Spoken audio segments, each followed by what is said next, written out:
cast. Cold coffee is amazing. They're absolutely amazing because what their thing is mornings are hard and they're gonna get you going in the morning. That's not exactly it. I was waiting for the bottom of the scrolling thing for anybody watching to catch back up because you would have thought there it is. Maybe it sounds better if Yuban reads it, and I'm just gonna you try it out. Maybe you're better. Mornings are hard, so let us be awakening. Your daily pick me up. It's so slow, delivered straight to your door freshly. I got it. Toby's got it. Mornings are hard, so let us be a part of your great awakening. Your daily pick-me-up delivered straight to your door, freshly roasted every time. Check out cult.coffee. Use code BEARDLAWS for your discount. Nailed it. That was beautiful. There you go. And like I said, also, I truly like pause halfway in between and sound like Megatron for a couple of moments. So it was, I didn't realize how long of a sentence that was going to be. I was like, oh, this is 2 sentences. I'll knock this out. Let me start reading it as soon as it appears on the screen. I talk way faster than that thing goes. Bro, 100%. I knew how slow it was going. So when he was like, Yuban, you go ahead and read it. I was like, please God, wait until it reaches the very edge of the screen. As soon as he sees mornings are hard, he's like, mornings are hard. I'm like, he's fine. He's not, yeah, he's in trouble. Yep. And I thought he's he was kind of let us be a part of your great awakening. I was guessing which words were going to show up, and honestly, I thought he was baiting me into they're hard and so am I kind of a thing, and I was like, no. Yeah, I'm not going to make the mistake of saying, hey, Yuban, what's new? What's going on? Because this episode, we've done this show 198 times, and he's probably, jacked off that many times this week. So I knew not to ask him that at least, but all kidding aside, Cult Coffee, that shit's good. It's so good that I went out and bought like 3 more bags of it. It legit is some of the best coffee I've ever had. And I'm not just saying that because they're a sponsor of the show. Toby knows I'm pretty real. So does Yuban. I wouldn't have them a part of this if it wasn't good. And like I said, not much of a reader. You guys are going to be super proud of me or not really give a shit, and that's okay. They sent a book because it's a true crime book. I'm kind of into some true crime shows. I read the whole goddamn book in like 2 hours. Oh, shit. I did. It was a cool story, and I was into it. And not that what happened in the story isn't cool, obviously, like a lot of the true crime shit. But I'm telling you, it was awesome. And again, if you guys want a true crime book and some coffee to you, it's only $19.99. You subscribe, it's only $18.99. Cult.coffee. Toby's got a book. Let's talk about the disappointment that is this goddamn book. Not good. Written by a fucking woman. Was it really? Yes. Wasn't the name like 1992 or something like that? Is it one of those names? Dude, it's just dumb. And I'm curious if it's one of those names that could be a male or female name. Like Shannon. Yeah, or I was trying to think. There was one the other day that got me good, and I'm not gonna lie to you. I don't even know where it went, but that's all right because before we begin the rest of this podcast. Oh, also, I thought I'd let you know. I can't talk about. I can't get and talk about Cult Coffee because, as you know, I'm sponsored by a different coffee company. Yes, so sorry, correct. Cult Coffee. I'm sure your shit's delicious, but it's not fucking good. That's all I'm saying. So a reading from the book of Dick Masterson. Mm-hmm. This is from Men Are Greater Than Women. Let's hear. Women are wild for wounds. Women and their aimless prattlings are like Chinese people in China. There's like 1 billion of them. There's new ones every day, and you'll never be able to count them all. If you're going to count them, you'd have to start with this one. Women make up for their constant drain on both society and everyone's patience because they can have babies. A reading from the book of Dick.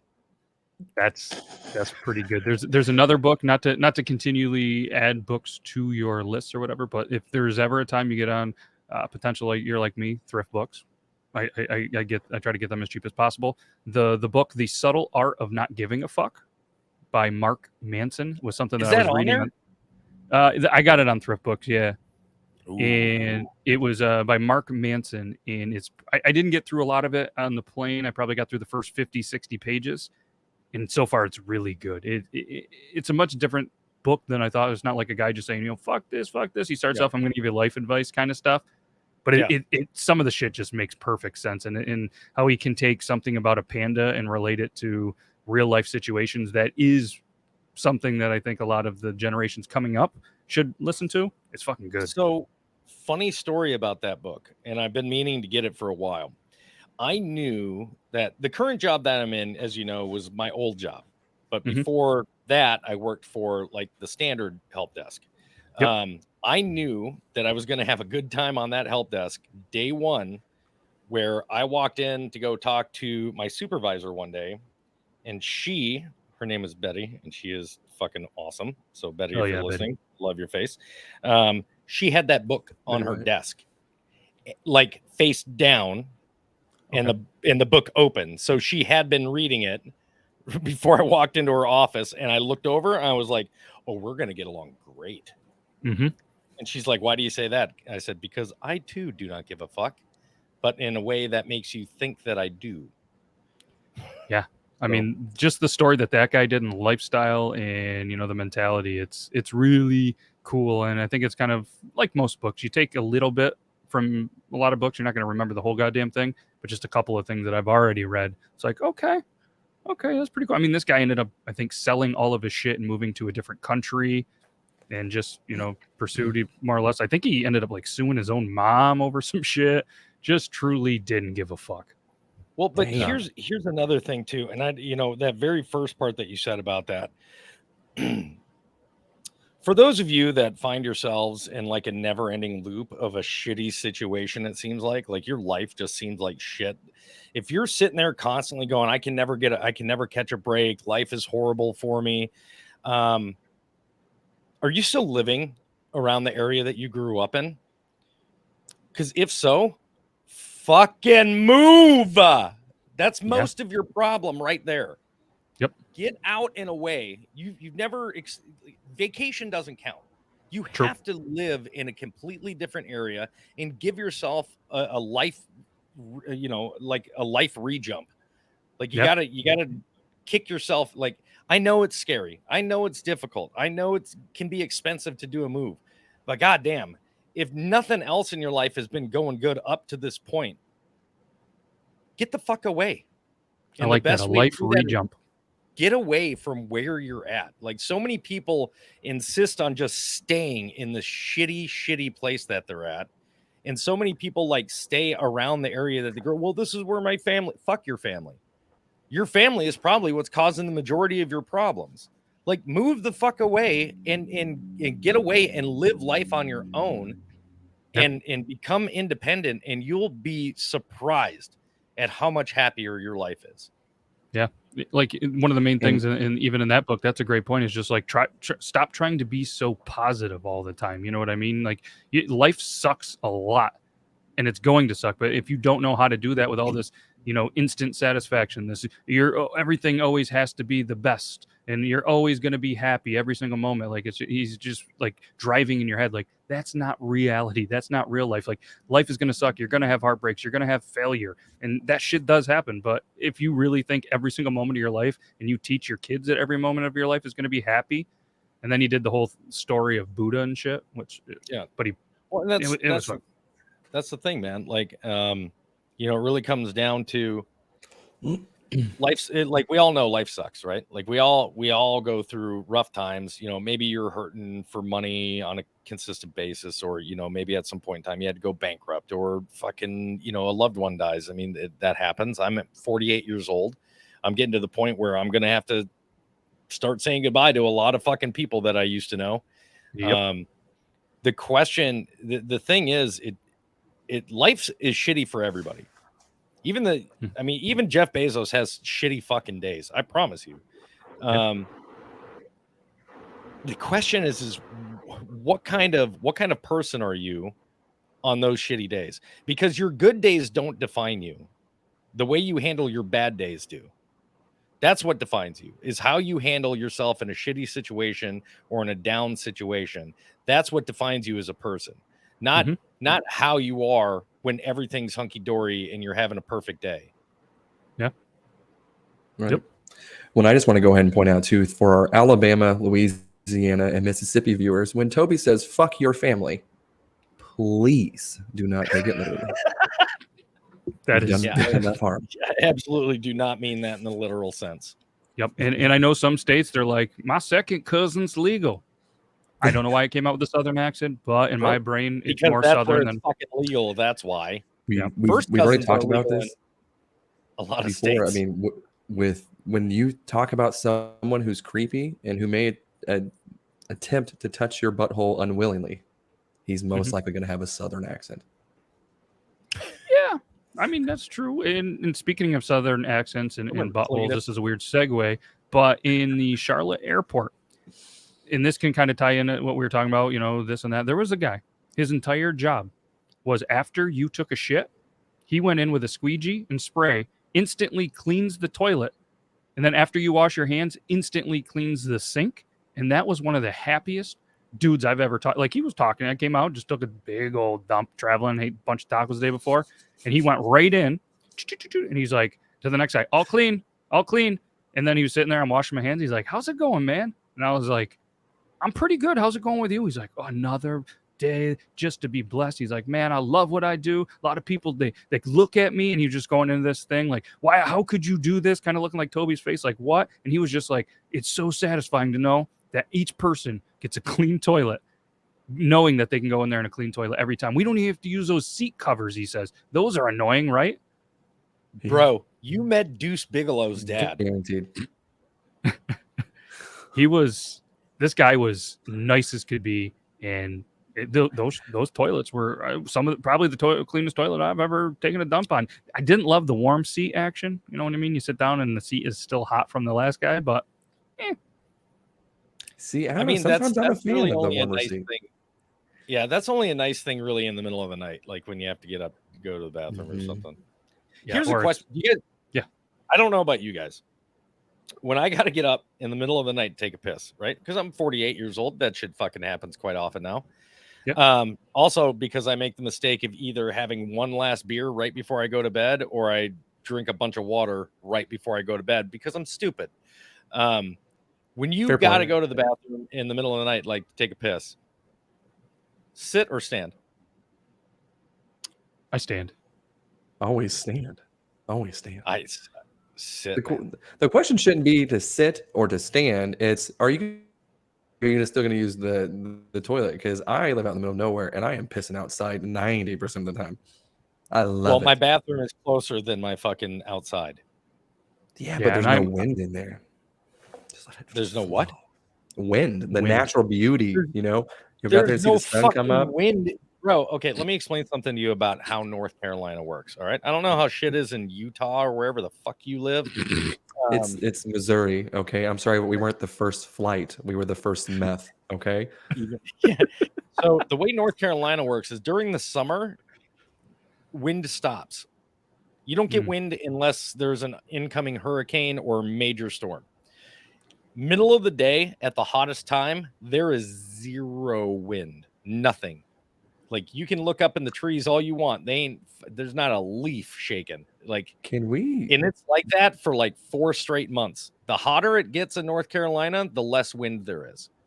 Listen, Toby, I need you to take your own advice. And if you are that fucking miserable every day for 4 months, fucking move. But it's 4 months. The rest, here's the problem. North Carolina fools you into thinking it's gorgeous, like in the area that I live. Like, I've been up in Boone and Asheville, and it's beautiful there for the most part, almost all year round. It's the people that suck because they're all like, "Oh my God, you were in the military," and they don't know how to deal with you.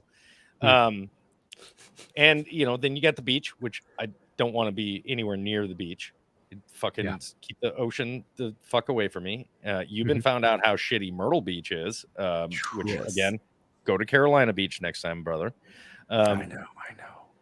But central North Carolina it just gets really hot and like the wind just dies. But from like mid fall all the way through late spring, it's fucking like.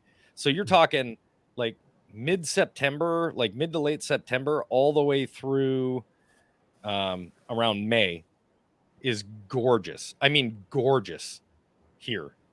So you're gorgeous, and we're full of snow and ice. Breeze. You get the nice breeze. You get the nice temperatures. The humidity drops way down, and you find yourself every fucking year finding yourself going, "Man, it's fucking nice here." And then summer hits you.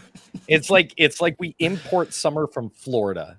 It's fucking horrible. It's miserable. And I live in the Sandhills, so it's just solid flies. It's just you can't get rid of them. Can't get rid of them. We have flies a lot right now too. Those are speaking of flying and Carolina. I'm not exactly sure where Charlotte is in Carolina. I mean, I'm not a geography major. 2.5. It's about 2.5 to 3 hours, almost straight north of me. It's like northwest of me. So okay, I saw something on an airplane that I never seen before. I was sitting there, and all of a sudden, I kind of look up, and it looks like there's fucking smoke rolling on like the left. I was on the left side and the right side, like right under on the far right above the windows. And I'm like, what the? I started like having a little panic attack. But when I start freaking out on a plane, I always look up at first class, and if nobody's worried, then I don't get worried, because those guys, they fly all the time and they have all the. So I look and I'm like, what the fuck? And then we get down and it's even worse and worse. And the only thing I can, like Toby was saying, I think because the summer, the humidity and the hotness from the air. And once we went from Vegas into there, I think the difference in the humidity was just pushing the AC and the condensation and stuff through it. And I legit was like, and I sent it to a guy in Florida that was also flying the same time, and he was like, "Bro, it fucking scared the shit out of me." But I was trying to be tough because my kids were on the plane. And then he goes, then I reached over and I was like, "Oh, AC." Here's the worst part about North Carolina, or really any state that gets really hot and humid in the summer. Like, and don't get me wrong, almost everywhere you live, come August, it's fucking hot and humid. Like almost anywhere. Even up here. But in like the southern states specifically, because I mean, I've been Georgia, North Carolina. I have been to Florida once. Won't fucking do that shit again. Louisiana, Alabama. I've been in all these places during the summer. Unfortunately, roll Tide. When you look, like, it might be a perfectly blue day, right? Like, you look straight up and the sky looks blue. You look out to the horizon in any direction, it doesn't matter. It just looks like a semi-gray haze. Yeah. The entire horizon. It's not raining. It's just so hot and humid. Just the atmosphere is just like, fuck you. And you're just like, is it going to storm? You're like, this doesn't make sense. It's just raining fuck you all day, all over you. Yeah. And what's wild, and I've personally never been West Coast. I don't know if you have, Toby. I know Yuban has for sure. And everybody kept going, the dry heat, it's not that hot. It's dry heat. The fuck it is. It was 116 in Vegas. Mm-hmm. And it's a dry heat. It's still fucking miserable. And the only way I can describe it is one of the guys on the trip hit it right on the head. When you open up the oven, like the cookies are done, you're taking it out and you get hit with it. But it never fucking stops. And they're like, oh, nice breeze today. Well, that fucking breeze is super hot. And I learned a valuable lesson. You don't grab door handles that are in the sun all day. Because I did that. They have all these little pads on it. And apparently I wasn't fucking smart enough. I grabbed it. It burned. And I went, motherfucker. And there's a door guy, which wasn't clearly doing his job like the fucking toilet guy. Shout out toilet guy. His name, I can't remember his name. He didn't have a name tag on. But, man, was that fucking hot. And that fucking dry heat, I couldn't do it. It sucks. Honestly, they tease you, too, whenever you get off the plane, because they have the airport make fucking like 62 degrees, and you're like, this feels nice. Like, everyone's really get to like the shuttle or the taxi area, and you're like, what the fuck is this place? But you're still in the shade, so you're still like, damn, it is a little hot in here or out of here. And then once you get out into the degrees hotter, it's fucking miserable. You can't breathe. You're like, where's the moisture in the air? Well, how are people actually breathing? How are their lungs sufficient? What the fuck is going on? But it is funny though, seeing people from the West Coast come to where there is humidity, and they're like, it's wet and hot. What the fuck is going on? And it's just like, yeah, welcome to hell. So I used to get people all the time used to ask me, dude, why don't you ride your because I'll tell people, I'm like, dude, I don't have a car. And they're like, why don't you ride your motorcycle? I'm like, oh, okay. In the summer in North Carolina? Fuck no. Like, first of all, you're going to be just the sun's just going to be pounding on you. Okay. Mhm. And I have wrecked a motorcycle going 90 plus miles an hour. It is not fun. So now I make sure that I am protected more than I was Mhm. that day. I'm not just wearing a vest and a helmet anymore. And that happened to also be the only day I had ever not worn gloves. Oh, First time ever riding a motorcycle where I wasn't wearing gloves. And now I've just got chewed up hands. It's like, look at this. You can see it. Like it was bad. imagine those crazy fuckers that don't wear a helmet. Bro. Keep So yourself here's the protected. thing. Like, Trojan.com/beard laws. Minnesota is a state that allows you to wear a helmet or not wear a helmet. And I have done both in the state. While in Minnesota, I've ridden my sister's bike, both with and without a helmet. For me, if I'm going to go anywhere that it's going to be busy, like if I'm just riding the motorcycle, like, because it's where I lived in Minnesota is a giant suburb. I mean, it's huge. So there's not a lot of like super heavy traffic. There's not a lot of like bad intersections, things like that.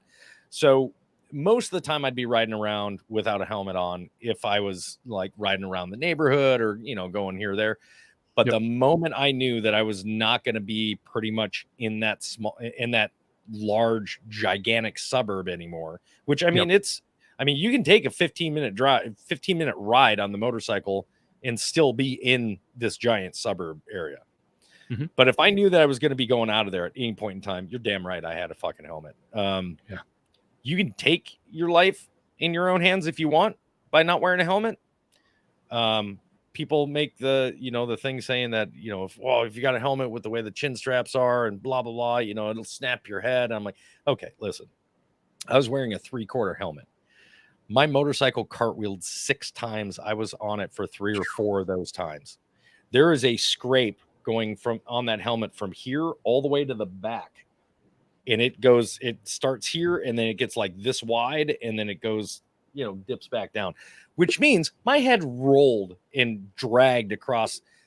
If it wasn't for that helmet, I'd be dead. I immediately bought another one of that exact same helmet. And that's just a 3/4 helmet. I don't like full face helmets unless it's like late fall or in the winter, because bugs. You're just gonna die. Like, I mean, you wear a full face helmet in the summer here. No, sir. No. Maybe in Minnesota, but I'm not doing it here. I used to blame your parents for being alive, but now I got a fucking bitch ass this helmet. This helmet is on my bitch list. Fuck that helmet. Well, so there's plenty of people that will ask me, they're like, well, what about, don't you ride a motorcycle? I'm like, yeah. And they're like, just ride your motorcycle to go, run down to the store, do whatever. I'm like, listen, if you're in the South in the summer and you're riding a motorcycle, just take whatever temperature it is outside, multiply it by about 2, maybe 3, because the sun's going to be pounding on you the whole time. And then you just turn on a blow dryer and a mister at the same time, high heat, and just blow that right in your face. And just, so now you're wet, hot, and it's shitty. Same thing can be said for like Nevada or Las Vegas or somewhere. You just don't mist yourself. You just straight heat right in your face. It is a horrible, horrible feeling. And the faster you go doesn't make it better. It just makes it worse, because now your engine temperature is getting hotter, and that's just blowing all of that air straight. All that hot engine air goes straight into your chest, and you're just like, oh. And then sitting at a red light, bro, if you got to stop, nuh-uh. I will turn my motorcycle off. Yeah, I didn't see a single rider during the day the entire week that I was out that way. There was a couple at night, just probably to hit the strip and feel cool and just make loud noises and maybe do a couple wheelies or something. But there wasn't a single one, and that explains fucking why. Man, I used to dread, because everybody, when I was in a motorcycle club, everybody has like summer events, and you'd go and you'd have to get in a pack of like, you'd be in a pack of like anywhere from 4 to 12 people or more. And if you're not up at the front and it's the middle of the summer, you were just like fucking middle roasted. of the pack. Everybody's engines are just throwing even hotter air back at you. You stop at a stoplight and you're in the middle of that pack. Mm-hmm. You just, Ooh, I can only imagine too the onion smell with nobody wearing deodorant in that bad boy probably either. Just like, why does it smell like fajitas on I-70? Motorcycle club Thankfully- came through. Yeah, thankfully that's something I never had to worry about. Yeah. That's true. That's true. So I know that if I were to join a motorcycle club, the heavyset guys, the tons of anarchy, I want to be a part of their club. I was going to say you were going to volunteer to be the guy that cleans the toilets in between dumps at the motorcycle club. But you went, You join, not a job in the a world that I'd motorcycle- appreciate that much. You join a legitimate motorcycle club and you're going to be cleaning toilets for the first like 6 months anyway. It doesn't matter. yeah. It's called prospecting and it sucks. I can I'm see good. that. I'm not. The only way to counter that is to make some really hot dinner and forget a little bit of what you have going on, and then potentially chemical bomb the entire place. And then that's the only way to get back at them. Allegedly, if you don't know what we're talking about, go watch one of the old episodes. I was full patch at that time, man. Like I was. But if I would have thought of it patch at that time. Quick shout out to the Deluxe Edition Network because I'm really good at that. Forgot it. 25 minutes in a pickle radio show. Fucking great sports show. Growing Up Bananas, another great show. Check it out. Deluxe Edition Network.com. What else was bananas? Fucking Charlotte Airport. We've been in and out of airports, and we're not going to get into as deep traveling because Toby's traveling. It turns out back to this port airport. Yeah, there's one last thing that I want to say because it just fucking blew my mind. Every single terminal that went in there, everyone was either delayed or everybody was running from one port to the next. Non-fucking stop. It was complete chaos. I've been to track events and it just continued. Like there was more running at that airport. And I mean, which I don't get because then there was a Chick-fil-A in there and there was 7,000 fucking people waiting hours to get Chick-fil-A. And there was a beautiful Carolina barbecue place right next door and nobody there. Food was fucking fantastic, but pure fucking chaos in this airport. And maybe there's storms out your way, Yuban, and because there was a lot of like Kansas City, Midwest kind of flights that were delayed and shit. It's the haze due to the wildfires, I guess, in Canada again. Because I know outside here you couldn't see for miles. I point in the county, highest point in the county, but I could usually see her for 30, 40 miles, and I couldn't see for 2 yesterday. So I'm assuming that probably has something to do with it. I don't know. And I didn't have to run to a flight because I don't know if I could fucking run to a flight. But I mean, the anxiety watching these people was just banana. I mean, I just couldn't imagine. I'm sure we've all had to at some point or might have to run into the next one. But then they got into it where it was like, we didn't have another flights to the place in New York I had to go. They canceled one that was in Albany, New York. So these people had to go on standby. If not, the next flight for these fuckers was like 2 days. So and we got delayed to the point where if it was one more delay, we would have been stuck in there. So I'm like, fuck it, not a big deal. We'll get a hotel. But guess who was in fucking Charlotte at the same point? And there wasn't a single hotel anywhere near the Charlotte area. Taylor Swift. Blink 182 was in town. We were just people are attacked by still the finding them Swifties. relevant enough to fucking. That's what I said. I said, really, they haven't been. I mean, granted, it's the three of them back, but they haven't put out good music since Travis the Barker is in there. Mm-hmm. See, That's the thing. and Mark, It's a I tour. would sit back and listen to some Travis Barker and DJ AM all fucking day. Awesome. Yeah. But And I guess it's like their first tour back. Yeah, have you ever heard their Ring of Fire fucking little freestyle remix that him and DJ AM did? Holy shit! It's Yuban, I've got to send you I'll send you the YouTube link to that as soon as this is over. It is. I have not heard DJ AM in 15 years, dude. Yeah, Maybe not since 20. the plane crash, right? Yeah, that's what it was because he died in the plane crash, right? No, They both survived that one. Yeah, he just got really fucked up. Severe burns. couldn't imagine that shit. But no, those guys are. So much it froze him. That's that was Blink 182. No. What was but I their mean- what was their big song? Was it All the Small Things? Is that Blink 182? That song dedicated to my wiener. Like when you think about Travis Barker, that is not the song or like even like the melody you think of when you see Travis Barker. No. Mm-mm. He's been in so many good ones. The Aquabats. You guys ever listen to them back in the I day? love the Aquabats. He was. They were on he was Yo in Gabba Gabba in one episode, bro. Boxcar Racer, Plus 44. I think he did a cool collab with Goldfinger. I mean, he's in a man. Oh, he did that. What was the name of the song? Can a Drummer Get Some? Had a ton of different artists in it. Yeah, Have Plus you heard that 44. song, Yuban? Can a Drummer Get Some? You can tell me when you unfreeze. Oh yeah. Okay. I can hear, so I can see you guys like skipping, but I can still hear everything. So I'm hoping that I usually there's a delay because I'm like, oh, it's quiet. Let me speak up. Nope, people were talking. Son of a bitch. We are. Yuban's gonna try an experimental technique for the next podcast. Yeah, it's raining today, so I was kind of curious if that new method would work with the amount of rain that I'm getting, especially since it has to be laying outside and everything because I'm going from one building to another. But hopefully it works. Hopefully. Oh, it'll be fine. I mean, if it's just standard, if it's Cat 5 or Cat 6 cables, you'll be fine.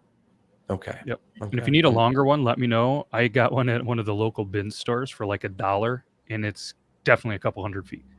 Bro, if you need a This longer one- one, by all means, just let me know.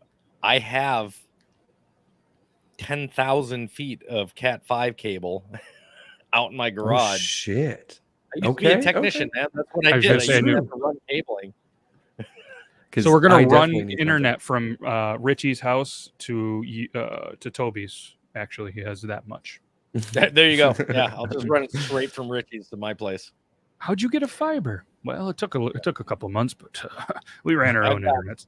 I've got 6 boxes of Cat 5 cable. Damn. Yeah, I've also Damn. got coaxial cable. So for any of you guys that still have like antennas and shit, I can make you those. I still have my original duck hunt with my original night where I was a kid. So, you know. Mhm. I do still have my original NES. I'm going to do the boiling, take it apart and do the boiling water trick. So the way that you do it, you heat up the board. I've seen that. You heat up the board. So what happens? The reason why most of your Nintendos stop like working properly is the boards get warped because they overheat. Yep. So what I'm actually going to do is I'm going to install an additional fan into my Nintendo, so that it acts as like an exhaust. But you essentially heat the board up so that it flattens itself back out, and then let it cool. And then you put it in. But then you also go through and you clean all the copper connectors and things like that. So the biggest problem that we had as kids is we all understand how do you get a Nintendo cartridge to start working again? 100%. You've been good at it.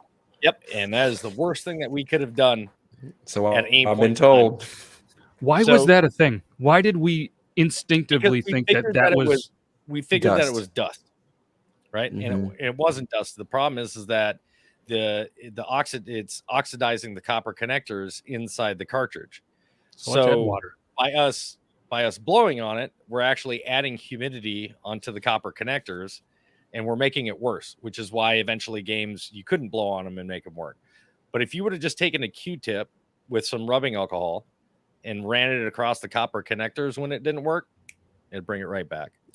Yeah. And those kids that did that are laughing at us, be like, those fucking idiots blew on it. Well, you're clearly just smarter and you probably have a really good job. So fucking congratulations. Did it. Yeah. They didn't learn that shit until they were adults. Yeah, we couldn't Google it. Kept all my shit. You can see all the old school games. You're smart. Old game from my entire childhood.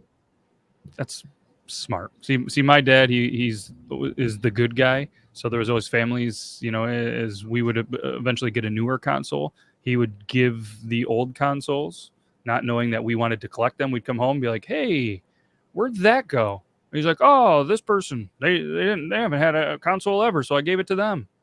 It's like, oh, that's very nice of you, but I really wanted to keep that. Maybe next time we do one. He's like, well, if you fucking buy it, then you can tell me what to do with it. Oh, fair enough. Fair enough. So, fair enough. So here's a question. NES. We'll start with NES. Okay. All of us, guarantee, had what we would call our go-to game. Not necessarily the game that we were the best at, right? Yep. But the game that whenever you just wanted to play a game, it was always the game that you thought of that you'd throw in and you'd go play. Even if it had been like a couple of years, you would still grab that game and you would play it. What was my game for the NES? Mm-hmm. For that, I would have to say would be I just had it. Either Legend of Zelda or Mike Tyson's Punch-Out. Mine was 100% Mike Tyson Punch-Out. I still play emulators of it when I'm having a couple of minutes just to clear the brain, just bring it back, just that nostalgia. Emulator, the old Mike Tyson codes will still work with the emulator. Yep.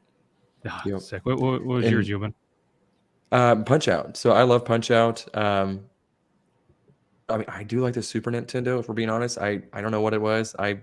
I probably grew up, that's when it came out whenever I was like a kid. So I grew up more with that one. And it was Super Punch-Out.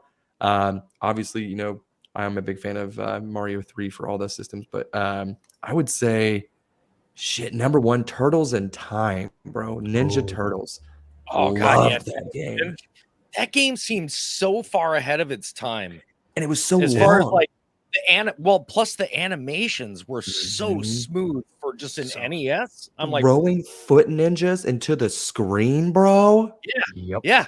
Amazing. I love that one. They have an arcade 1-up stand-up machine with that one. Every time I'm like, ooh, I got a little bit of money. Let's buy this. I'm like, it's stupid. They're gonna play it once. Don't do it. So I went to a meetup in DC with, at the time, his name was the Riddler, and now why can I not Jim Carrey? I cannot remember his name. Anyway, he went by the Riddler at the time, Matt Devious. So he was hosting a meetup, and it was at like one of these like hobby stores, you know, for where you could go and actively play like rounds of Dungeons and Dragons, Warhammer, stuff like that. And they had this little side spot that was like these little stand-up arcade machines. And they had the Turtles. Ooh. I didn't talk to anybody at that meetup for like fucking 4 hours.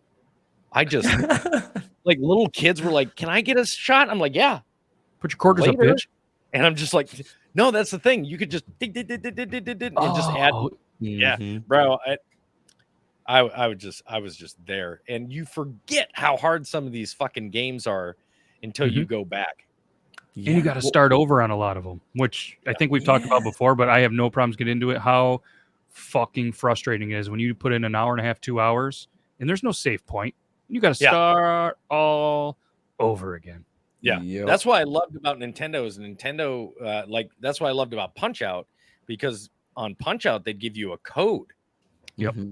So you'd get that, and dude, you'd have notebooks full of these fucking codes of like, just like.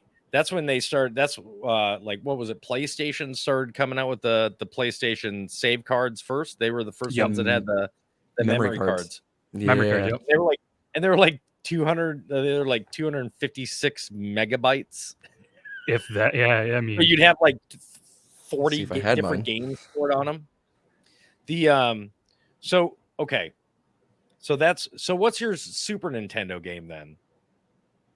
See, I'll let you guys go because I never had a Super Nintendo, so I would have to go to a buddy's house and play a little bit, and fucking it was always what they had. Man. Super Tecmo Bowl was fucking. That's got to be the greatest Tecmo Bowl game that's ever been made. I know everybody likes the original Tecmo Bowl because everybody wants to be Bo Jackson and be unstoppable, or be Lawrence Taylor and just destroy an offense.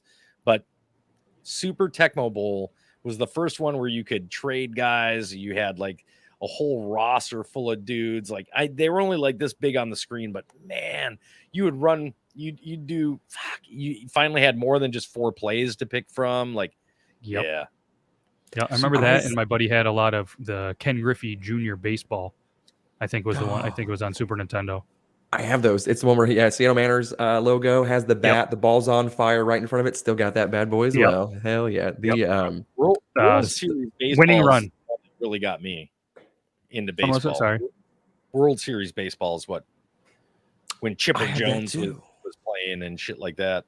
Yep. In Atlanta, right? Yeah, that's I have Because that the game Braves as were well. unstoppable. Did you guys ever play RBI baseball on the NES? Yes, I liked Okay. it. I think so. I want you Had, to correct me if I'm wrong, but literally one of the greatest team on that game, oddly enough, was the fucking Cardinals. I think you're right. I mean, Dude, they they were had pretty Ozzie good in guys the Smith. late guaranteed 80s. almost every time they come up to the plate. It's a dinger, and you couldn't get anything by Ozzie Smith. Mm-hmm. Was backflipping his way. Who else was good was Tigers. Detroit, I think, was good in the late 80s. Yep. Padres actually Angels, had California, a fucking good game. Giants, Mets. Yep. And Twins. Twins were no joke. You had to play with the Twins for a while. Oh, I always played with the Twins. I mean, Kent Exactly. Hrbek, Kirby Puckett. I had Frank Viola as the pitcher, like Juan Gonzalez. Come on now.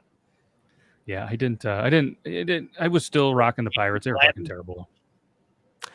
Some of the early '90s games, I had the Royals, and the only bright side of that was Bo Jackson was on the team, so that was the only high point. Yeah, what a stud. No, the best. A lot of people are always like, "Oh, it's a Madden this year. It's this Tech Mobile or what have you." The greatest football game that I remember was ESPN 2K5. That was the one with series. the ones with Yes. Terrell Owens on the front of it. You can customize your crib. I mean, everything from the mat to you can collect bobbleheads, certain trophies. That game was well beyond. You know what? Oh, it's connected right now. That's what's holding up my phone right now. It's on a stack of Xbox games, and it's on 2K5 right now. Don't fuck with Love it. that. I miss NFL Fever and ESPN Sports Football because they would like your halftime was like an ESPN halftime where they would show highlights and different angles of like all the plays and everything like that. And the realism, like when they do the replays, like you'd see the quarterback throw and they would track that football, like watching an old NFL films highlight, you know, like balls like it's not a perfect spiral. It's got that slight wobble and it's going and I am not a giant fan of Madden. Like the one thing that pisses me off about EA Sports in general is the fact that they monopolize the market on everything. So they stopped trying. Back when they were allowed to have competition, they were great. But the moment that they bought everything out, they were like, well, let's just coast. Like nothing's different from season to season. Like sure, Fucking roster update. Roster update. Maybe the graphics are a little bit better. Yeah, and that's about it. Like you were saying, 2K5. I'm pretty sure wasn't it made by Sega, released on the Xbox and PlayStation. Well, the Dreamcast. Got the rights for it again. Do you remember when NFL 2K first came out on the Dreamcast? Mm-hmm. Vaguely, yeah. Fucking Randy Moss on the cover, and you were just like, and everything was like, you were like, I'm playing a real fucking game. You go back and look at the graphics now; it's not as exciting. Trash. Everybody talks about the Dreamcast and its sports games, but I tell you, the Dreamcast brought one of the greatest games to the market ever. Fucking Worms. Worms, yes, bro. Like, I will play Worms. I still got like 3 different versions of Worms. I've got Worms 2, Worms Armageddon, and Worms like World Domination on my computer right now. That every once in a while, the wife and I will just get a wild hair and we'll just play Worms. I love that game, man. It's pretty good. Wasn't there a game called like Seaman too? That was very popular. Not on the cover it says caution Seaman, like sea man. Oh yeah, Seaman. It was just like a guy's head, like on a fucking sperm, right? Wasn't it? I can't remember the cover, but it was Seaman, and I just remember giggling because when it was put out, I was much younger. Now I'm an adult, still giggling at Seaman. I thought I was going to grow up, and it's never going to happen. Same thing with Booger Man. That wasn't the Super Nintendo. Do you guys remember Booger Man? It was a pick and flick adventures, what they called it. He would flick boogers at you, fart at you. I love that. I still have that on my emulator. The fucking excellent fucking Sega game, Toe Jam and Earl. Oh, I fucking love that game. The soundtrack, the music. Toe Jam and Earl? Yuban? Oh yeah. Played that. Whoa. You get close to the edge, all of a sudden, and you just bounce down like to the next level. It's So good. so Sega did buy the rights to content again, and supposedly within the next year we are supposed to be getting an ESPN game back, and I am fucking thrilled. I have not bought a Madden game in 10 years just because, like you guys said, it's correct me. Oh, I'm sorry, I did buy one in 19, I think, because Mahomes was on the cover, and my son's a from being from the area, so but that was the only one. I think my last one was 2021. I can't tell you, but I hadn't gotten one. I hadn't gotten one prior to that since like 2017. And I'm not gonna lie to you, I couldn't tell that much difference between the two games except for the graphics. I was like, well, the running game still seems the same, near impossible. The passing game still seems to be glitched out of shit. There's still guaranteed fucking pass plays that you can do that will promise you the fucking yardage that you need for that first down every fucking time. Can't be stopped. Like it just got ridiculous. I'm like, God damn. The one thing that I loved about 2K though that I doubt we'll ever see was fucking Chris Berman doing the breakdown. Fucking amazing. That was the nostalgia part of it. It was so fucking cool, and it was just way beyond its time. Bumbling down the sideline, They only did 2. Still couldn't understand how they only got by with 2 games, and because they even inputted like Sega characters that you could play into the game as well. As like they had some guy named Beat that was like a roller skating guy. I forget what kind of game that he was on, but if you had him as a running back, like everything, you weren't catching that dude. Jet sweep, boom! I'm like, see ya every time. Well, and then, what I would like to see? I would like to see somebody come out with a football game that has a Howard Cosell impersonator, like a legit Howard Cosell impersonator doing the commentary. Because get away with it. Well, I mean, I have to hear, somebody playing with like the 85 Bears, right? The old classic team. And I've got to hear Walter Payton go, look at that monkey run again, just one more time in real time. I got to hear it. It's Yuban. I don't know. You're a little bit younger. I don't know if you remember that happened. Yes. Walter Payton's hauling ass down the fucking. I think it was Payton. He was either Payton or Dorsett. I can't remember which one it was. But he goes, "Look at that monkey run," and I went, "Yes." Well, and Howard, honestly, I know that's now when we were talking about Madden games, though. Can we all just collectively agree that Josh Allen should not be on the cover of anything? What the fuck did he do last year to get on the cover of Madden? We were robbed, absolutely robbed, of a Kelsey cover. Everyone likes those fucking guys. They have a great podcast. They have a great mom.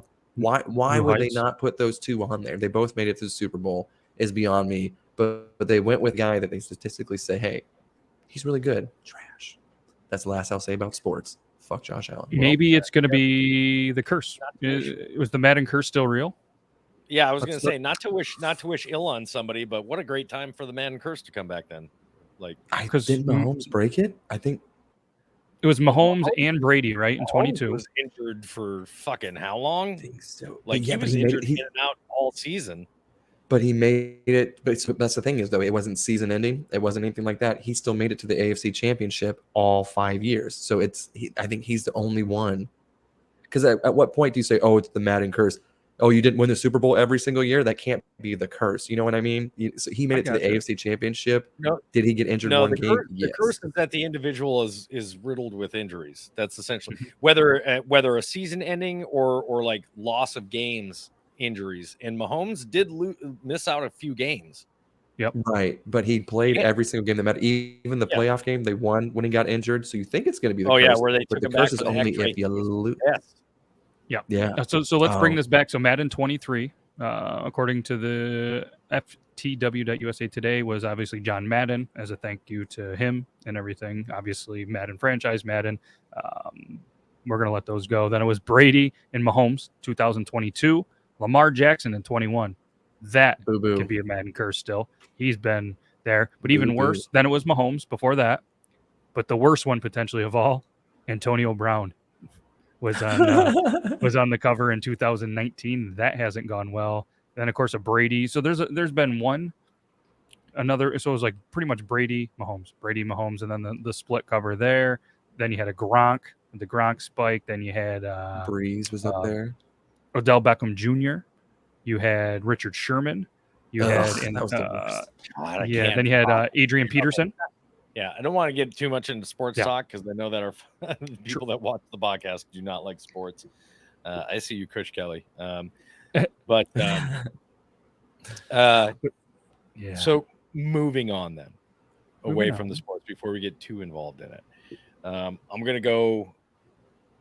I'm gonna go. You scratching your leg or are you touching yourself?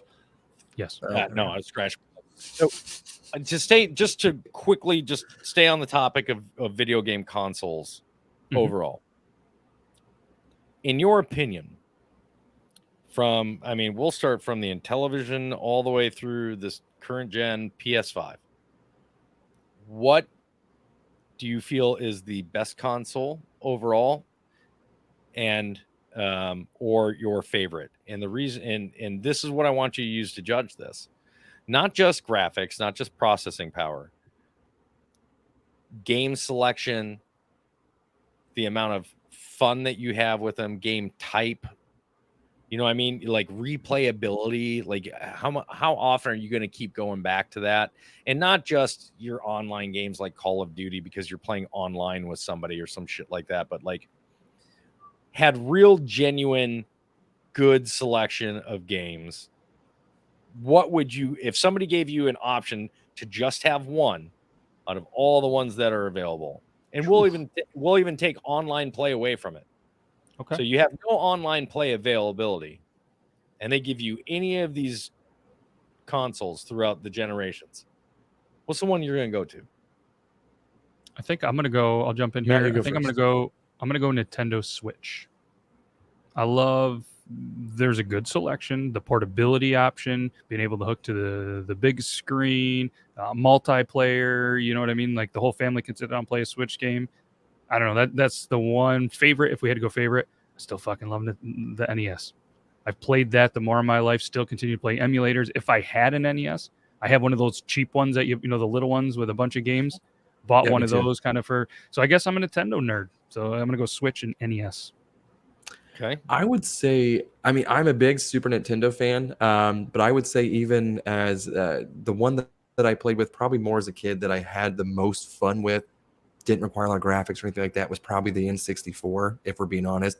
But I would say if I personally had to choose what I thought was my favorite and had to play it, no online capabilities, the original Xbox. And the reason why it's kind of weird, the functionalities of that Xbox was way above its time. I was able to put my CDs. I was going to say first time all the you could music play from music, it, right? Yep. Like yeah, and so like PlayStation was the first one that you could do music with. Well, so with this one was you were able to pull from your library. So if you have games that can customize, like so, you could have your own theme music, and so it would pull it from the tracks. Same thing with Backyard Wrestling. All these different games, you were able to have your music. So I would say that would probably be my number one, just because of that specific reason. LAN parties. Yeah, dude, just Halo, the original games on there. It's just the original Xbox. That's solid. So I would go in this order. Honestly, I would go my Sega Genesis. I feel like the Genesis is like a severely underrated.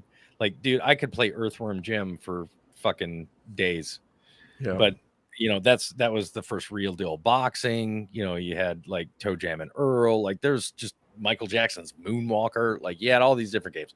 So I'd go Genesis first. I would probably do the original PlayStation second, and then I would go with the Xbox as a very, very close third to the PlayStation. Mm-hmm. Those are solid. The original Xbox, and I have all three of those consoles just right outside this door. I mean, same. I mean, that's I would say the nostalgia part too. Just remember whenever Pizza Hut used to deliver the games too? They're like, hey, buy the big New Yorker pizza and you get, a demo to Spyro the Dragon for free. Bill and Ted's Excellent Adventure movie or something. You know what I mean? They would give you just free shit. And that's what I remember is like, let's put this in the PlayStation. We couldn't afford to buy games. So when we got pizza, let's play some Spyro. It was awesome. With that being said, you guys are aware that they're talking about bringing Blockbuster Video back. What? Oh, and is this new to you guys? New, yeah. I'm wrecked. Bro, somebody mentioned that to me, and I went and looked it up. I was like, holy shit, there's a chance that this might actually happen. I swear to God, first things first, if it happens, I'm getting stock immediately. Immediately, I'm buying stock. Secondly, I am going to Blockbuster Video every day to rent just to make sure they stay in fucking business this time. Yeah, I mean, Yeah, I just don't think there's that much of a need of people to actually go into the store, though. I think if they did a Blockbuster streaming service where you could probably do like a minimal rental of $2.99. That's where Blockbuster failed. They were supposed to be the first. They were supposed to be the first service that did what Netflix did, which was deliver to your house. And they were like, no, there's no market in it. And then when Netflix started to do streaming, they were like, it'll never catch on. People aren't going to want to just sit in their house and like stream. Bro, interesting. Here's the other thing: like streaming services might be on their fucking deathbed with this strike going on. True. That's the one of the biggest issues right now is actors and writers and all these crew people. They're not seeing revenue share from streaming the way that they are from box office numbers. Yep. That's where part. Go right ahead. Sorry, the nostalgia piece is a big thing too. I mean, the market for VHSs and DVDs and stuff is huge because everything does cycle. And apparently this whole thing started with, I didn't see, on March 15th, 2023, Blockbuster themselves tweeted, new business idea. We're going to come back as a bank and use VHS and DVDs as currency. Time to go visit your mom. And then all of a sudden their website is back. And if you go to blockbuster.com/beardlaws, that's not going to work. But if you go to blockbuster.com, it just says, we are working on rewinding your movie. And that's it.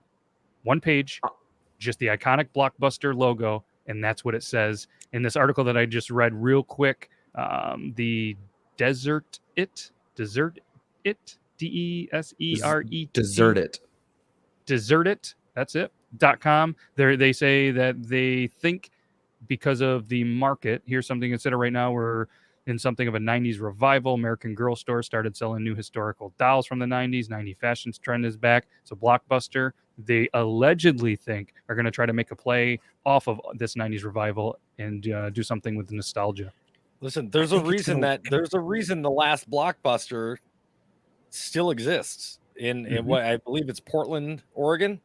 Yep, Bend, Alaska, wasn't it? Yeah. Oh no, no, it's in Oregon. Bend, Oregon. Yeah, we called it. I don't know if I think it might have been during one of the other Thursday podcasts, but I told you guys about when we were doing Error 404, where there was an argument about Die Hard. Is it a Christmas movie? Is it not? And the only way to know for sure is where would Blockbuster keep it?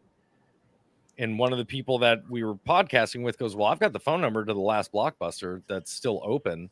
You want me to call it? And I was like, fuck out of here. So he called it and they were like, no, we keep it it's in the action section until the holidays come around. And then because people watch it during the holidays, we move it into the holiday section.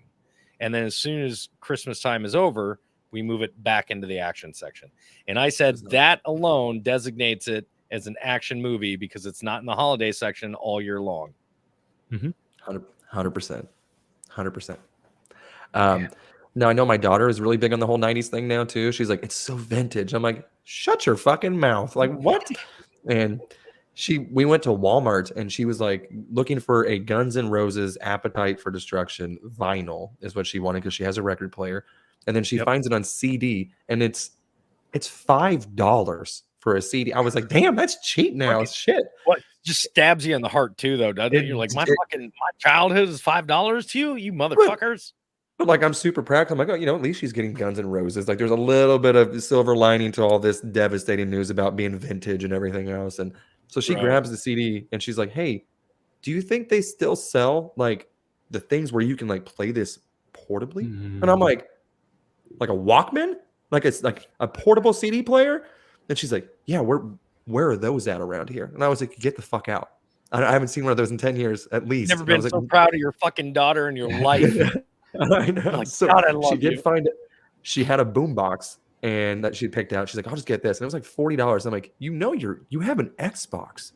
Those play CDs. And she's like, oh, okay, I don't need this. Yeah. She's like, dang, Xbox plays vintage stuff. I'm like, it's not that vintage. It's not that vintage. God damn it. So here's the thing, man. Like, we're talking about fucking CDs. God damn. So like, wait till you like, you had to have been, first of all, you had to have been a very fucking proud father, right? Like, Oh, absolutely. Absolutely. so my dad, the day that, so my dad got me a nice stereo, like the old school ones, you know, he had the big stand up fucking speakers and shit. And it was like the towers, like had 2 tape decks and then a CD, like a 5-disc CD changer, and then the AM FM all behind glass, right? Because that was the safe thing to do. My dad took me to, what was it, Sam Goodies, I think was the name of the store, and to go, and he gave me money so that we could, you know, part of my Christmas was gave me money so I could get music, you know, because I never had a CD player before. Yep. So we go in there, and the very first CD I grab is Led Zeppelin 3. I swear to God, I thought I saw my dad cry. Like the look of pride. Like I grabbed Led Zeppelin, my first 3 CDs ever, Led Zeppelin 3, the Metallica Black Album, and Tom Petty. Hell yeah. And the look on my dad's face was this of like pride. Like he just was like, I did something right. I raised this boy right. And we got home, and dude, the first thing he did, he's like, play When the Levee Breaks. I was like, okay. And just that, and then, and like you could see all of college come back in my dad's face. I was like, are you good? And he's like, shut up. And he's just like this. And it's the same thing. First record that I ever bought. My parents got us a record player. And the very first record I bought was Kiss's Paul Stanley. Yep. And my dad was just like, yes. yes.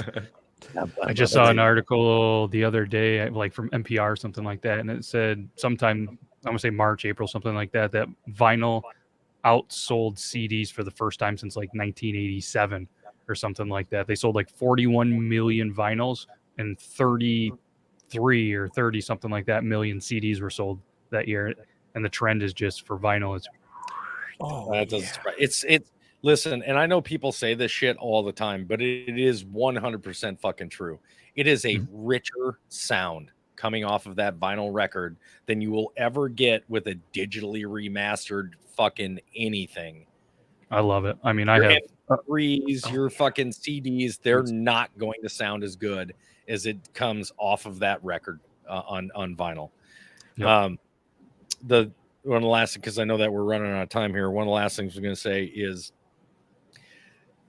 you seemed like somewhat offended that CDs are considered vintage, right? Have I told you about did I tell you about the trip that my wife and I took up to Asheville, North Carolina for our anniversary one year? Possibly, but I have the memory of a walnut. The antique store. So the reason why, so my wife loves going antiquing, right? Yeah. And I'm all for it. I love looking at old stuff. I like, I love looking for like antique lures. Like this is how I know I'm becoming a dad. Like I'm becoming older. Like I like antique fishing lures for whatever reason, and cameras. Oh, I will, dude. Like I will go looking for antique cameras all fucking day long. So I'm all about going, and we picked Asheville because like where our hotel was, just the entire street essentially was like every other building was a different antique store. Oof. So we're like, well, let's go grab an early dinner, and then we'll just kind of walk back and we'll go through some of these stores. So as we're walking there, we're passing an antique store, and I look up and I like do this double take. And I went, nuh-uh, bullshit. And she goes, what? I was like, look at what's on the right outside. Like it's on the front porch. Like all of them kind of look just like houses. with big front porches, and they've got stuff out on the front porches. I was like, do you see what the fuck is on that front porch? And she goes, there ain't no fucking way. I said, this is an antique store. Bullshit. These things still fucking exist out in the real world right now. I guarantee it. It was a goddamn payphone, bro, with the phone book still attached to it. I was like, I am not. Listen. This is not an antique. I went into the store. I was like, what are you doing? That is not a fucking antique.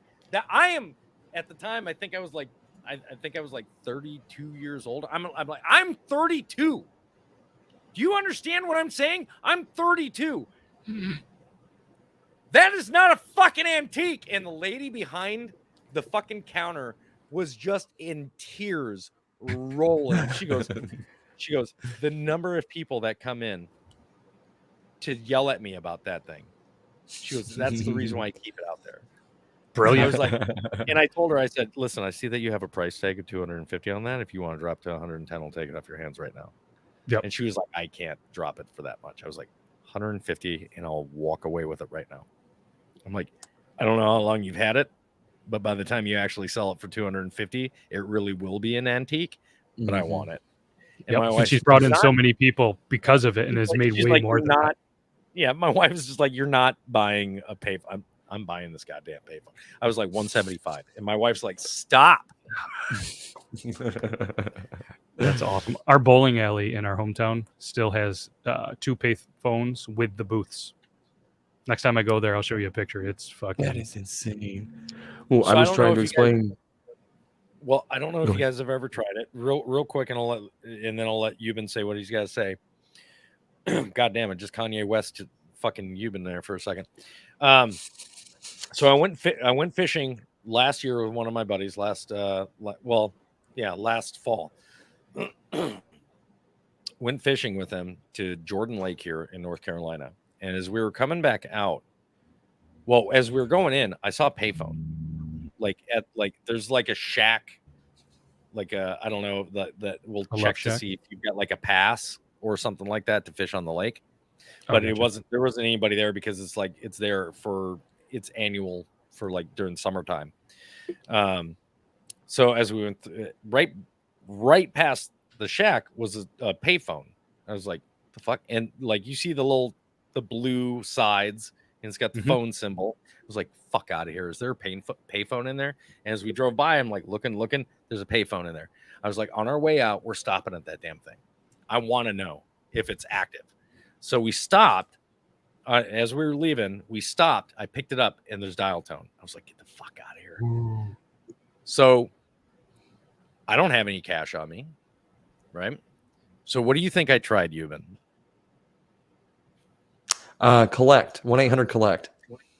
I tried 1-800-COLLECT. That shit still works, bro. Shut the fuck up. Yes. Daddy had his baby eats the boy. Yeah, and it said, it was like, oh, blah, blah, blah, name the number that you're trying to call. And I dialed in my wife's phone number, right?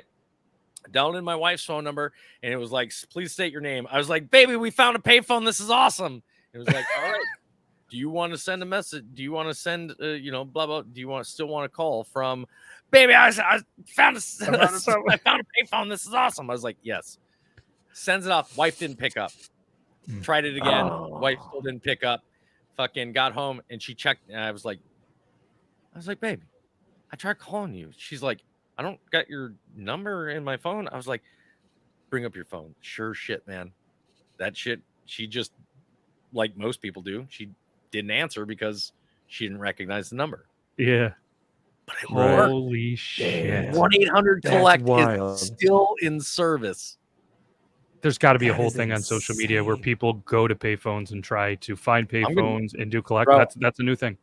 I'm gonna make that the next trend on fucking TikTok. Find a payphone, use 1-800-COLLECT, and call your family. I'm here for it. I mean, we were watching the movie Payphone with Colin Farrell, and the kids were like, "What's he stuck in?" And I'm like, "It's a phone booth. It's called Payphone. This is the movie. It's pay." And they're like, "What? Why does he just get out?" I'm like, sniper, he's gonna get shot, can't leave, this is the thing. And they're like, he didn't just text or use his cell phone. I'm like, get the fuck out of, just leave me alone, let me enjoy this stupid fucking movie. Damn. Or Jumpin' Jack Black, I'm a little black woman in a big silver box, or fucking show him Superman.